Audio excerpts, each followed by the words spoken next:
আসসালামু আলাইকুম। আপনাদেরকে একটা জিনিস দেখাই আর ছোট্ট ছোট্ট ভিডিওতে হালকা কিছু কথা বলবো, আশা করি শুনবেন। দেখেন, একটা রিক্সা দাঁড়ানো আর রিক্সার আপনার গদির পিছনে ছবি, ঠিক আছে? খালেদা জিয়ার পিকচার, শহীদ রাষ্ট্রপতি জিয়া রহমানের পিকচার, আমাদের মজনু ভাইয়ের পিকচার, তারেক রহমানের পিকচার আছেই, খালেদা জিয়ার পিকচার সহ আরও নেতা করবে, ঠিক আছে? ইনি একজন রিক্সা ড্রাইভার যিনি দলকে ভালোবাসেন। একটা বিষয়ে লক্ষ্য রাখেন।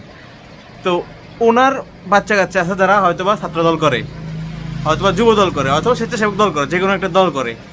আর আমার দল যখন কমিটি দিবে তখন বিবেচনা করবে সেই কে কোথা থেকে কি করে।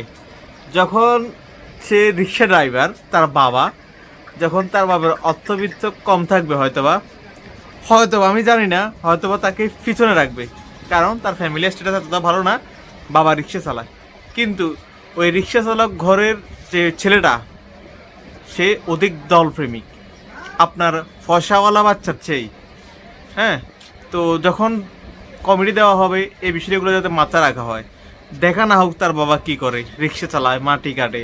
আমি দেখছি অনেক জায়গায়, অনেক সময় দেখছি এই ধরনের এমন বাদিন মজুর, হ্যাঁ, এমন ঘরে সন্তানদেরকে অবহেলা করা হয়।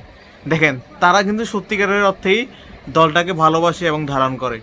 আমার ভিডিও খুব কম মানুষই দেখে এবং বিএনপির খুব কম নেতাকর্মী দেখে, যদিও আমি বিএনপি সাপোর্ট করি। তারপরেও সামনে কমিটি দেওয়ার ক্ষেত্রে বিষয়টাগুলো মাথায় রাখা হোক। ধন্যবাদ।